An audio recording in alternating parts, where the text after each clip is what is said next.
So hello and welcome to January's Janome Stitch Club UK. My name is Julia and I'm one of the Janome educators, and every month we're trying to give you some hints and tips and little projects, different techniques to try, maybe just to help you get the most out of your Janome sewing machines. So this month being the beginning of the year, I don't know about you, but I'm certainly feeling the effects of Christmas and New Year, and I think my sewing machine probably is as well. So I thought what we'd do is actually look at a few of the basics, and so we're going to give our sewing machines a bit of a spa day, and I've got 5 little sort of ideas for things that will hopefully help your sewing go with a little bit more of a spring in its step. And then we're going to go on and make a little needle case for you to take to workshops and things. So we've got a bit of a double whammy this month because we didn't have one between Christmas and New Year, so it is quite a long one, so we've got a lot to do. So why don't we just crack on? I've had a busy time on my machine over the Christmas period, so I haven't cleaned it because generally I clean my machines once a week, but I've kind of tried to keep it dirty just so I can show you the bits to clean. Now with the Atelier, what we've got here, this plate comes off quite easily. I will quickly go through on the 7mm as well, just to show you the screws to undo on there. But this one, nice and easy. You've just got this button here. I've taken the foot off already. Now you'll notice I have got my light on here. That means my machine is actually on. As a safety measure, I would say don't have your machine switched on, but I'm filming it here, so I want the light to be where you can see, so I am leaving it on. But what I've done is I've taken out my foot pedal so that, you know, I can also lock this machine. It has got a lock on it, so if I put the lock setting on, there we go, it's all right, it's waking up because it was doing something else. So the machine is now locked, so I can't accidentally sew with it. Okay, now if I push that down, I get a warning sign up because it's going to tell me that the machine is now open, and that just slides out. And oh my goodness, we're gonna go in, and we're gonna go in. Oh, filth, pure filth, look at that. I can't remember what I was doing. I was doing something quite fluffy, actually. I was doing quite a lot of quilting and a little bit of velvet as well, which is always one of the worst things. Now you can see where the fluff is all round here. Okay, with your machine you will get one of these little brushes, and they're pretty good, but what I like to try and do personally, I go with makeup brushes. Okay, they're slightly longer, and because they're softer, I often find that I can actually pick the fluff up. I'm going to come back out because I don't think you're quite seeing what I'm doing. I'm just going to try and get you at the right angle so I don't keep knocking. So as I go round, can you see it's actually holding it there, and then I can take it off, so I'm not dropping it back down into the machine. So that's the sort of the basics of it. Now I also want to do this. I want to take the bobbin out, and I want to take the whole of the bobbin case out as well, because now you can really see, can't you? Can you see how much fluff is in here? Look. And that's really, really important to get that out, because look how much, oh my goodness, look at that. Disgraceful. Couldn't knit a jumper out of that. All of that fluff, what that is going to do is, if it compacts and builds up, and I have seen this with machines, it sits, I don't know if you can see, but there are certain points in your bobbin case here where it can compact, and it will just build up, and what it will eventually do is push the bobbin case slightly out of alignment, and if the bobbin case is out of alignment, then it's going to mean that your bobbin will keep jumping. Okay, so I'm just going to give it it's so satisfying, honestly, to do this. So I'm just going to keep going around. And like I say, I like this soft brush because it does just pull everything out rather than taking it into the machine. You don't want to push it into the machine. Okay. The other really crucial thing, and this is the bit where, to be honest, the noise generally comes from. I'm just going to get a pin and take you back in a little bit closer. The feed dogs. Now, I don't know, I'm hoping that you can see in these feed dogs, this isn't too bad because, like I say, I do keep my machines pretty clean. But what I have seen before now is compacted lint and fluff. These are absolutely solid.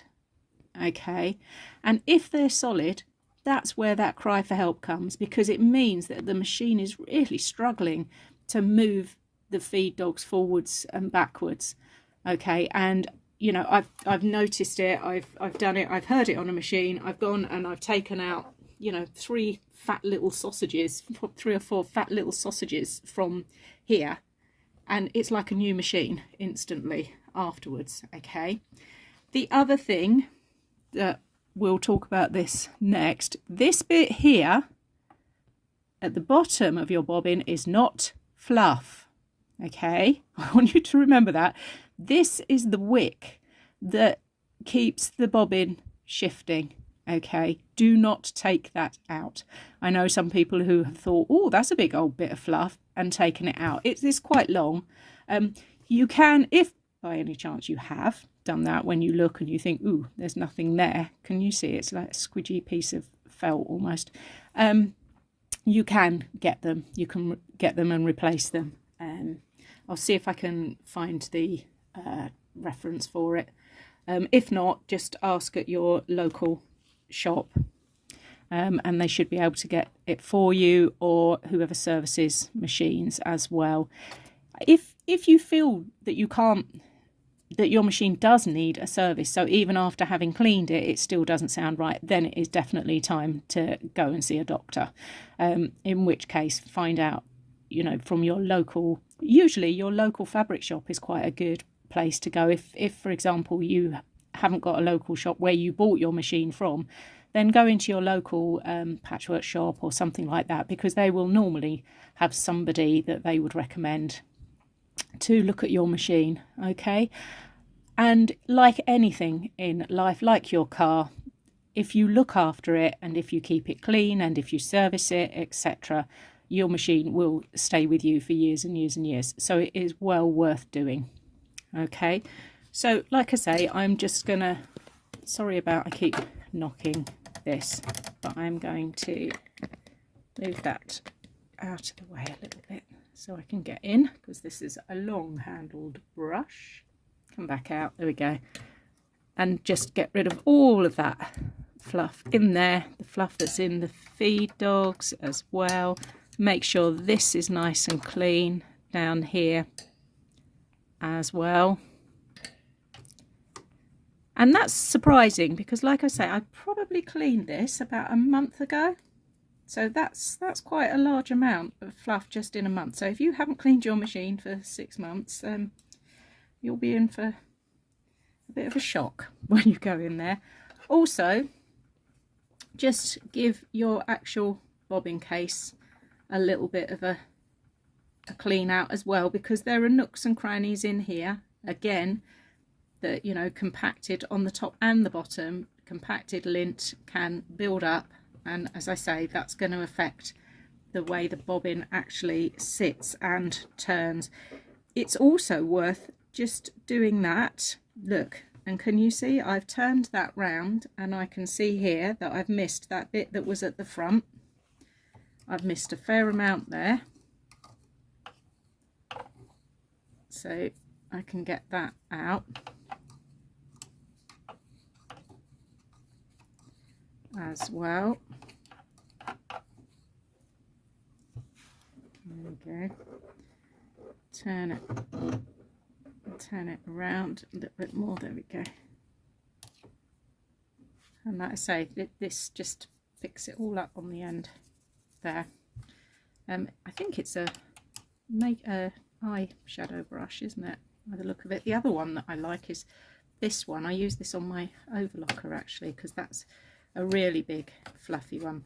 Just be careful, be gentle, especially if you've got things like thread cutters. This bar here is your thread cutter, so you want to be really gentle around that as well.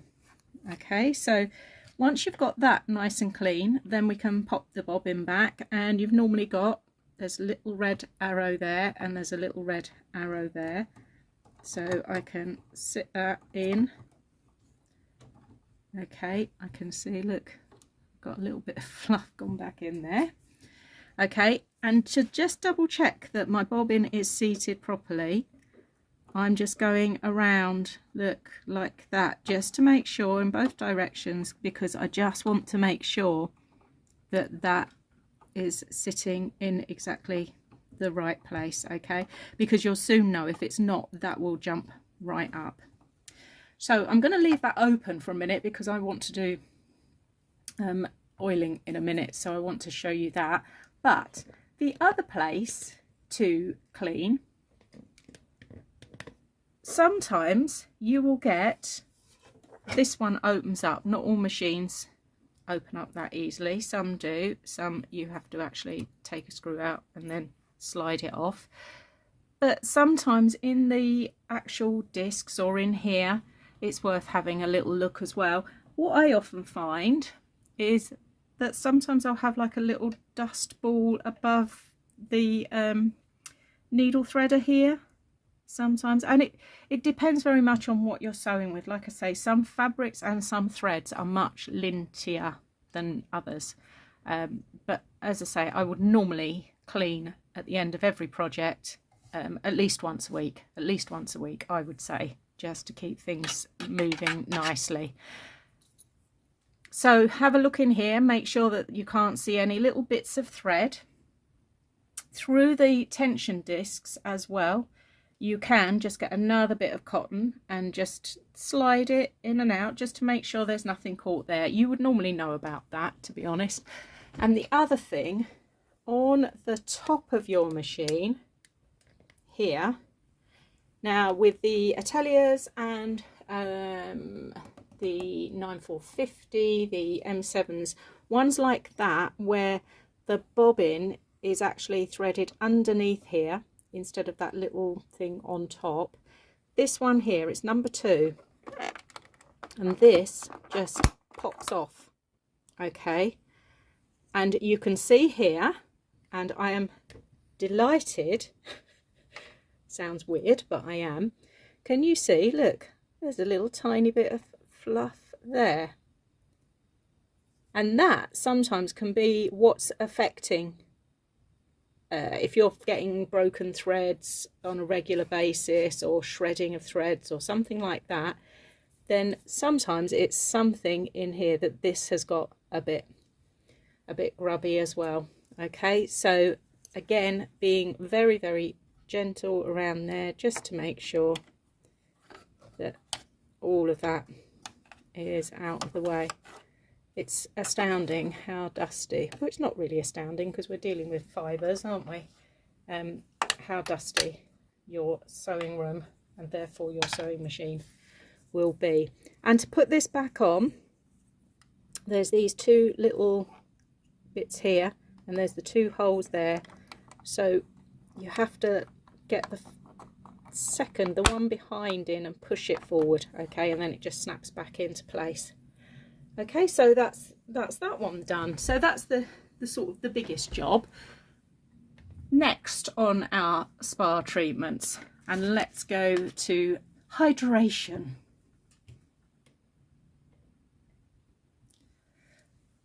Now, oiling. Number 1, make sure it is a proper machine oil. Okay, don't just go in there with any old stuff, like, you know, your cooking oil or anything like that. And you will find that mechanical machines, so things where the bobbin sits here, where it's got a lot more moving parts, they do need regular oiling. And have a look in your instruction book, because it will always point to exactly where to oil it in the instruction book, but the most crucial part really is this bobbin area. If you've got a computerized machine, it won't tell you to oil it in your book because it's assuming that you're going to be taking it to a proper machine person who's going to have a look at it on a regular basis. I would say every 1-2 years, depending on how much you use your machine. And they will oil if it needs oiling. There are not quite so many moving parts on computerized machines, so I would say the only thing I would ever oil on my computerized machines, and I'm not going to do it today because this machine is new and I know it doesn't need it. Do you remember I said to you about this wick that is in here? Let me point to it there.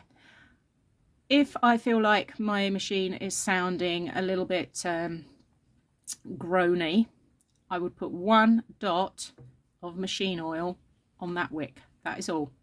Literally 1 dot. On your mechanical machines, as I say, in your instruction book, it will give you a couple of other points. There are like little holes where you, again, just 1 little dot. Okay, that's all you need. You don't want to actually soak it in oil or anything like that. It just needs the tiniest amount. Like any engine, the more they use, the happier they are. What they really don't like is dust. So if you keep your machine as dust free as possible, so if you're not using it, put a dust cover on, etc. Keep it clean like this regularly, get all the dust out, then you'll find that it will be quite happy. Okay, so as I say, that is the only place I would put the oil. You will also find some machines, some of the computerized ones, I'm looking for it, there we go, come with this little tube which says cleaner on it. That is not oil, that is cleaner for your actual bobbin case. Okay, so you can just put a couple of dabs of that on a little bit of cloth and then just run it round just to get all the sort of dust off, and then go round here as well. But again, don't use too much. You literally tiniest amounts of this stuff. Okay, so that is the oiling. So that's your hydration. The third thing now, here we go, hang on, let's close her back up and come back up a little bit, because I wanted to talk about bobbins. There's a fair bit of discussion goes on about bobbins. Now, yes, they are little bits of plastic. However, they are really, really crucial little bits of plastic. Needles, yes, are universal, but bobbins are not. You must use the right bobbin for your sewing machine. So it's a good idea at this time of year to have a little bit of a tidy in your sewing room, because if you've gone onto a new machine, just go through all of your bobbins and get rid of any that don't fit, okay? Because there will be ones that you might have from way back in the past. We're not very good at throwing things away, are we? But what you get with a Janome bobbin, they're quite deep, and you will notice, if I get in a little bit, whoop, there is a J on there, okay? Can you see? And that tells me that this is an actual Janome bobbin, because I've seen in classes where someone's getting lots of tangles as they start sewing, and when I've actually looked, we've changed the bobbin, put in an actual Janome bobbin, and it's been absolutely right as rain. Because yes, it's a bit of plastic, but if that bit of plastic is 1 millimetre, 2 millimetres off, it's not going to sit right in here. It's a little bit like, you know, if you bought a Porsche and then you put mini tyres on it, it wouldn't work, would it? So for how much they do cost, needles and bobbins are absolutely crucial. So don't save money. If you've got a machine that you've spent good money on, don't waste your time by trying to save, you know, a few pennies here, there and everywhere on stuff like that, because that is the kind of stuff that can ruin your machine. a needle that isn't actually a decent needle. I've seen that as well, where the needle is actually too long and it nearly broke somebody's machine, and that was because they came from a certain supermarket in the middle, and they just weren't decent needles. And these things, you know, just don't cost enough for you to bother about ruining your machine. Okay, so do make sure that you have the right bobbin. When you're winding your bobbin as well, just a little bit of this is the heart of the machine, so this is it, this is your sort of healthy heart. As we go round, just make sure that it is clicking into place. I can almost hear it click as it goes round the back there. I'll also do a little video in a second of the other type of bobbin on the top. Good habit to get into though, I would say, is to trim off your thread so you've got a straight end. There we go. And you've got holes in the top of your bobbin. Okay, and I'm going to put my thread through. Shouldn't have used white, should I, actually? So I've got my thread through the top of my bobbin, and then I'm going to seat it on my bobbin holder. And what I'm going to do is I have pushed it down, and I'm going to twist this. Did you hear that click? Because on your bobbin, if you look, there is also this little sort of square gap here. And if you look on your actual bobbin winder, if I take it off, there's this little bit of wire that pushes in. Okay, so that's actually quite important. If you're getting a bobbin that's not winding evenly, it might be because you're not doing that final little twist, and you hear it clicks in. And then what I'm going to do is just hold my thread up like this, because then it's not going to matter which way round the thread is, because there's only two ways, but you can guarantee you've wound it round the wrong way. So I've just put that back on, because otherwise it's, as a safety measure, it's not going to let me do this. And now I can start winding the bobbin up.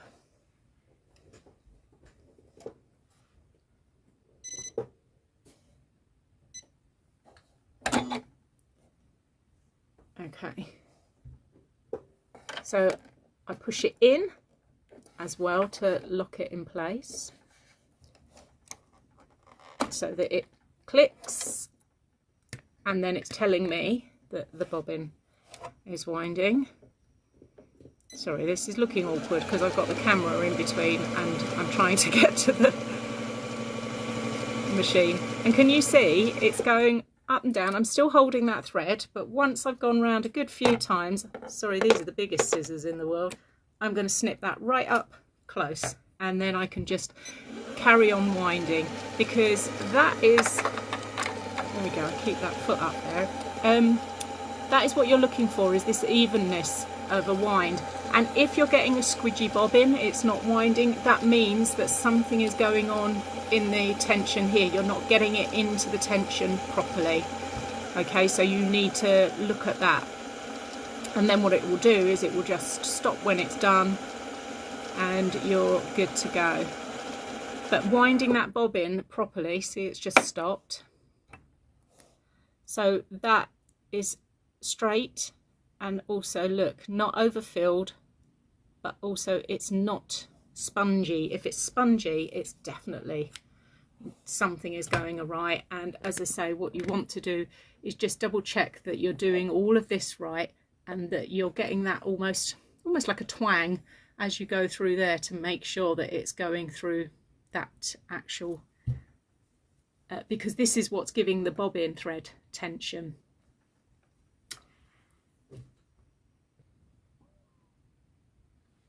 So I've just swapped over onto the M200. The other thing I wanted to say is, when you're using different size threads, make sure you've got the right spool holder.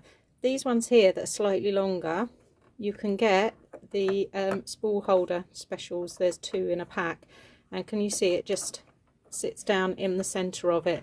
Or if you're using one of these, then I would use the bigger the bigger spool holder. If I was using one of these, I would be using this size spool holder, and if that doesn't hold it, sometimes you can, if you've got a wider spool, depends on the thread that you're using. This one, again, it's a long one, so that would need the spool holder. And sometimes you can turn it round and put it in as well, but you want it to be running free, you don't want it to be catching. And I just wanted to go through, so on this one, make sure you are going under here. Can you see this is where the little spring is? So we're going not round the back, which is how you actually thread the machine. You go round here, you're going to go under there, okay, because that I can feel it's giving me the tension off of there. Same thing, I'm going to thread up through the hole.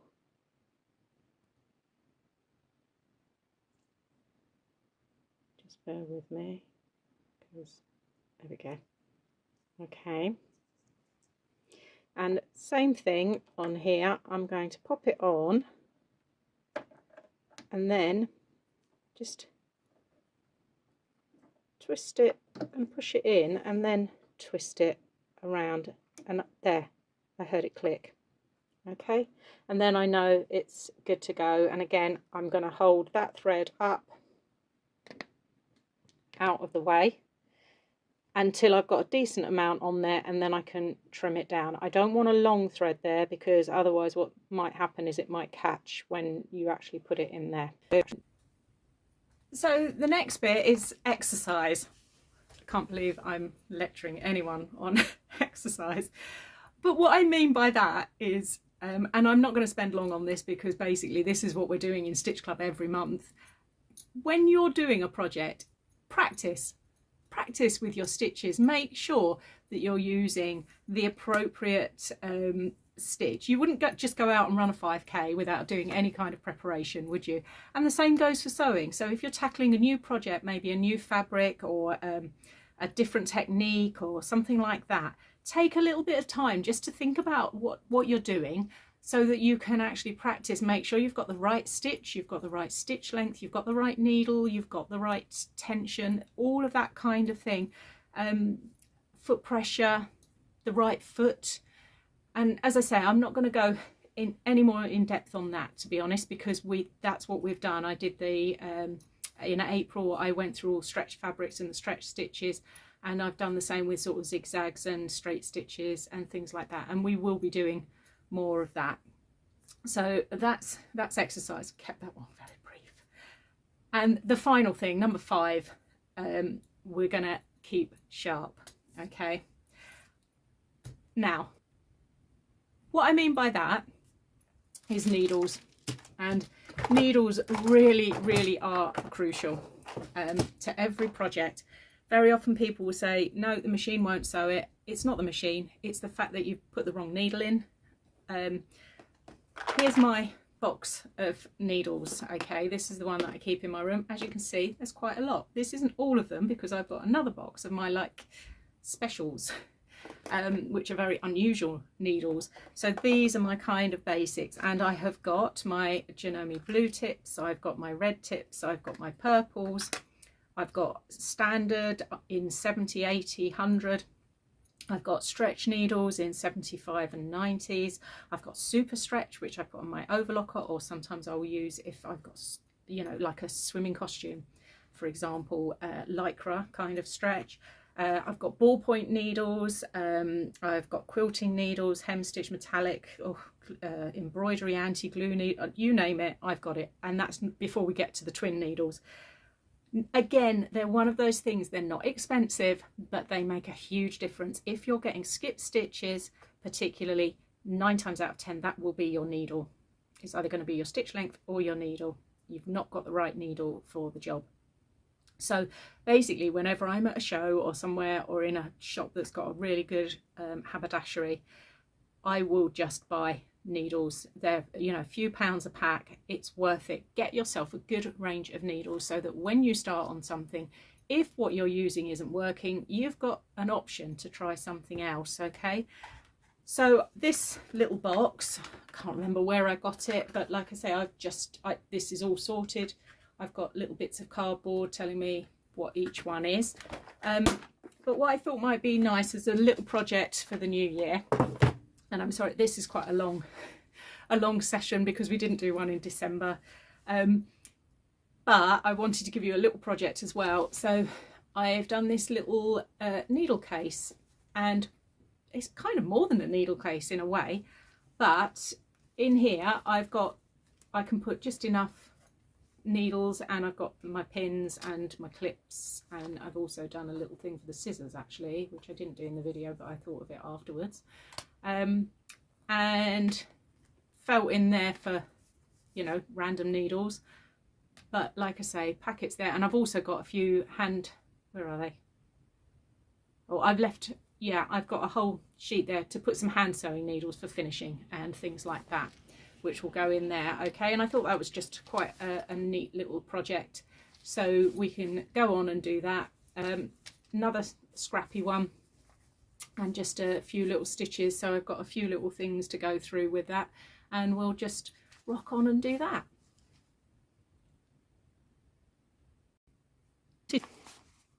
And I will put all the sizes down in the video as well, but I basically cut a piece of felt because I want the front of the book to be quite sturdy. I've also put a little bit of iron-on interfacing. I think it's stitch and tear actually, but it doesn't matter because it's probably not going to get washed. So I've got interfacing on there as well. And what I'm doing is just flip and stitch, and these literally were in my scrap pile from a project I'd done ages ago. So they're the sort of blades for a Dresden plate, and I thought rather than waste them, cut them up because they've got this lovely button pattern on. I've just been using those and doing the flip and stitch technique, so I'm stitching directly onto the felt. So I haven't got my 1/4 inch foot on for this, but you could put your 1/4 inch foot, but I am using the patchwork setting of my atelier here, so it's giving me the 1/4 inch. And just make sure that you're taking it up to the top because these are shaped. If you've got, you can just use any size scrap you like. If you're actually cutting some scraps, then you probably need something about 1.5 inches by it's probably about 4 inches, something like that. And like I say, I'm just using that 1/4 inch to just do that little flip and stitch. If you wanted to, I haven't done it on here, but if you wanted to, you can use a decorative stitch in each one of these as well. I'm trying to keep this project reasonable to make in the time, but you know, do go ahead and embellish as much as you want. So just do those last two. So there we go. So this piece of felt is about 12.5 inches I think, but I'm going to cut it down to 12 by 7.5. okay, I've got a little gap in there, so just in case I've got one more of these, so I'm just going to fill that gap just in case when I cut it down. I haven't got quite enough. Makes quite a nice pattern anyway, so as I say, I had them there ready cut, so waste not, want not. This is going to be the year of scraps, that's for sure. So I've done the top of what's going to be the cover of my book, and then under here I've cut another strip which is going to go for the bottom half, and I've also cut out this little sewing machine shape which I will put that will be in downloadable as well, because that's quite useful for these sorts of jobs. I've used that shape quite a lot in anything I'm making for sort of my sewing room. I've got a few various applique shapes, so I'm just going to run the 1/4 inch along here, same thing, that sort of flip and stitch technique.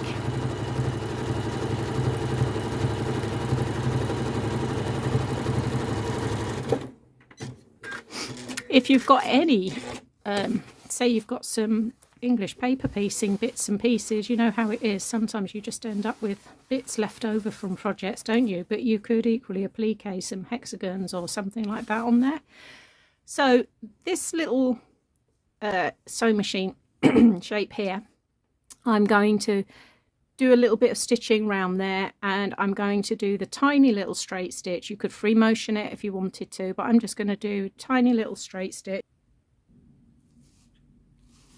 So found my friction pen, and what I'm actually doing, if I put it up here so you can see, I'm just drawing an outline to follow, because this is quite tricky to see because it's quite light.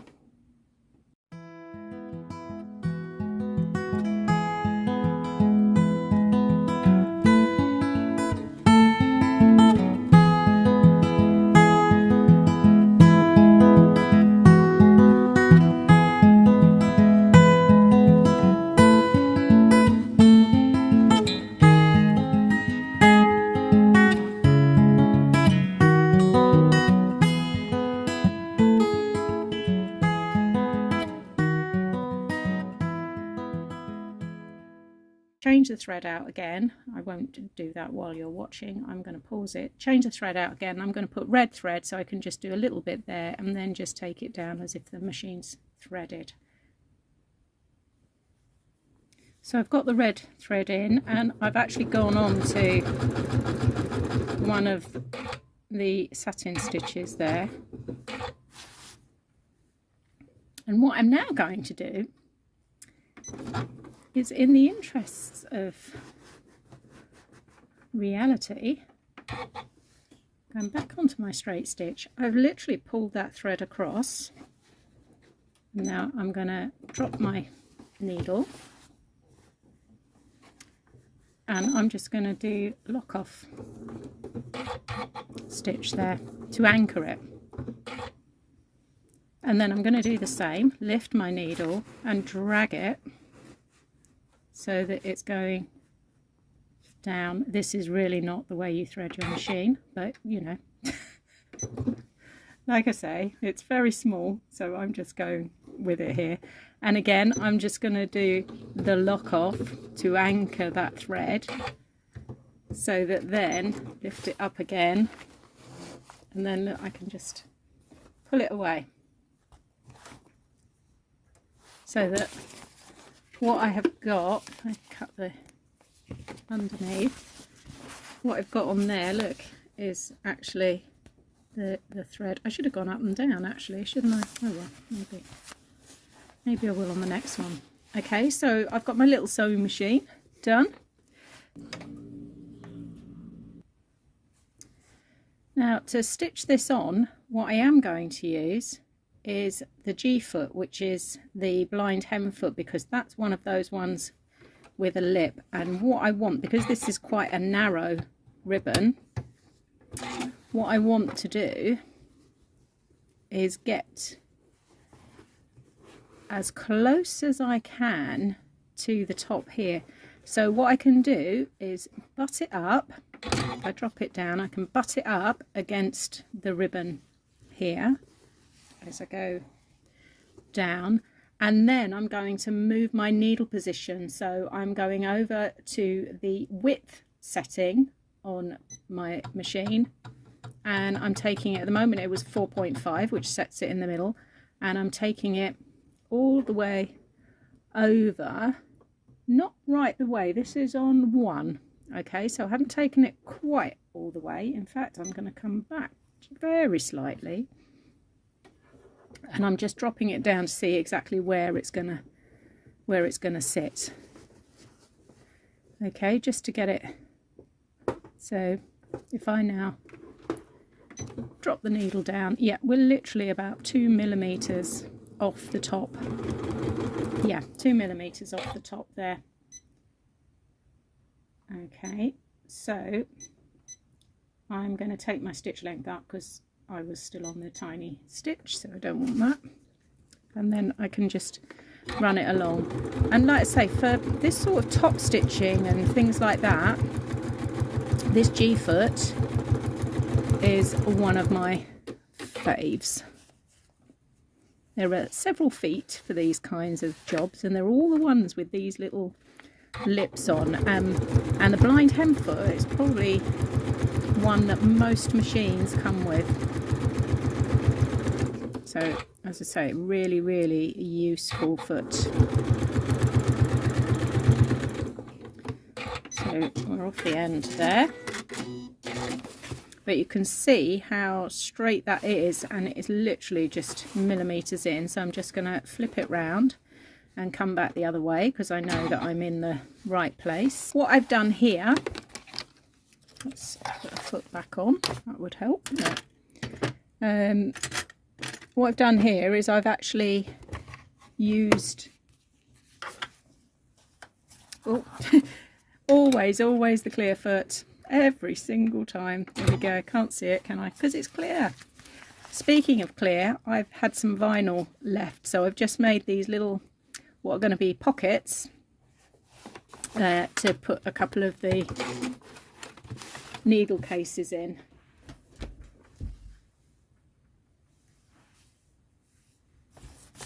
So if I'm going to grab one out of here and just slot that down, so that I think I'm only going to get to actually in here. Like I say, this is just for sort of taking. So I'm on the straight stitch. Yep. Drop it down. D4. There we go. So I'm just going to stitch. Start here, go back, come forward, just to stitch these little pockets. So I've used the vinyl. 2 little bits of vinyl, and just going to come back so that I can make sure this is nice and double stitched, because that's going to get the sort of the hard work, isn't it? You can back stitch if you want. So I've trimmed the vinyl. I've just done a narrow little bias on the top here where I've stitched it. I've pressed it in half. I think it was 1.5 inches. Pressed it in half, stitched it on one side, trimmed it really close, and flipped it over and top stitched it down on this side, because what that will also do is just stop those kind of falling out when they're in there. So I've got that on that side. I'm going to do the same on the other side.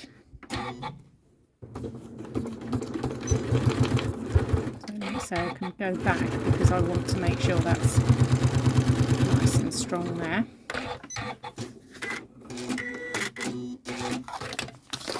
Okay. And I've also cut 2 pieces of felt here, which I'm going to stitch down, and what that's going to be for is needles. When you take a needle out in the middle of a project and you swap it over, say you go from a 14 to an 11 or something like that, if you haven't got the box with you or something, what you can do is put it in here. And what I'm going to do is put a little bit of elastic between here so that I can have a friction pen in here, and I can literally write it on and then iron it off if I want to write down what that needle is. Because, as we've already discovered, it's next to impossible, isn't it, to actually see the size of those needles. So what I'm going to do here is just a little zigzag stitch all the way round, just to hold this felt down. So we've stitched these 2 little felt panels down, and then I've cut these 2 more pieces of felt. So like I say, I can put on some hand sewing needles for finishing and things like that as well, just so that all the needles are together. And I've marked the center, so I'm just going to stitch these down along that center line. If you've got pinking shears, now's the time to use your pinking shears. So basically this is our needle book starting to sort of come together. So what I'm going to do is I'm going to trim all of this up. I'm going to trim all of this up to match as well. Okay, so I've got my binding here, and like I say, I'm doing it like a quilt binding, so it's just straight. I haven't cut it on the bias because I'm going to mite the corners as I go round. I've cut 2-inch strip, and you'll notice if I go in closer still, the foot that I've actually got on here is my zipper foot, which is a narrow foot. And sometimes when I'm doing stuff like this, particularly when it's smallish stuff, and I've got quite a lot going on here because I've got all of this felt and pockets, etc here, I find sometimes that the wider feet don't necessarily sit right when you're trying to do this. So I've taken my needle position because on this foot, and if I show you, so this is the zipper foot that comes with the Atelier.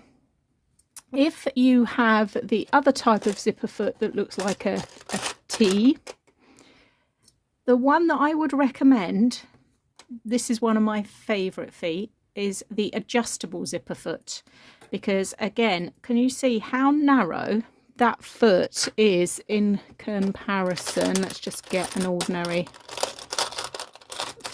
foot out of here.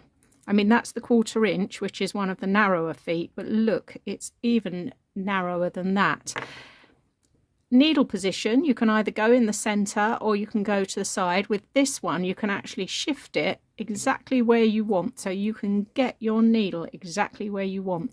And when you're doing this kind of work, can you see a wider foot would probably be sat up here, so it would almost be angled, whereas with this foot it's so narrow that it can just sit quite comfortably. So every now and then, if I'm doing a job and I'm thinking, oh crikey, this isn't very easy, what else can I use, I will put that zipper foot on, because everything's kind of over this side of my work to the left hand side, and I just need to be working on that left hand side as much as possible. Okay, so as I sort of shift along here, it's just making life a little bit easier, because as I say, if I had the wider foot on, what I would probably find is that I was tending to skew off, and sometimes you can do that, can't you? So like I say, if you don't have the narrow zipper foot, oh, bobbin thread, no, we've got plenty in there. Here we go again, bobbin chicken, favourite game, especially when I'm recording.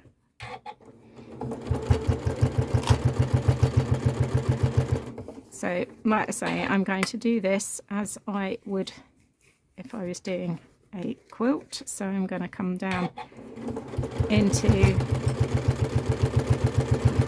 the corner there, yeah, about 1/4 inch there, and then swivel it round, push the binding to the back there so that I've got my point. You'll notice I haven't pinned it. I've got a few clips just holding those corners in place, but when you're doing a binding like this, if you pin it or clip it, you'll actually find that you're just going to have to shift everything anyway, so you kind of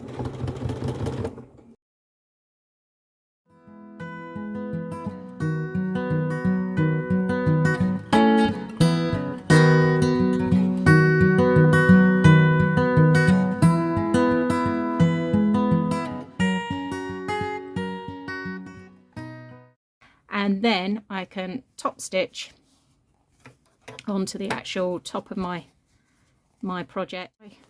Hang on, let's go into the middle where you can see it. So if I actually drop that foot down there, and I'm going to come in nice and there we go. But can you see, if I've got my needle here, then that is literally going to be sitting where I am. And at this point I find a screwdriver is really helpful when you're doing bindings, just to kind of pull it over and hold it flat as you're stitching along. Okay, we will go through bindings again at another point. So there's the finished needle book. I mean, you can make it any size you like, to be honest. I put the sizes in the video, but like I say, you can make it bigger or smaller, but that's quite neat just to take to class with you, isn't it, if you're working on one project. So I'm hoping that you've found this helpful. I'm hoping that you're going to go off and clean your machines, and there might be a prize for the person with the biggest pile of fluff, and that prize is your machine will thank you. If you've got any issues, as I say, can you please put it in the comments and I will get back to you and I'll answer you on that. If you're enjoying the videos, please do a thumbs up, because I do like to know if we're doing what you actually want to see, and if there's something in particular you want to see again, if you can sort of drop something into the comments, that would be great, and we'll see you next month.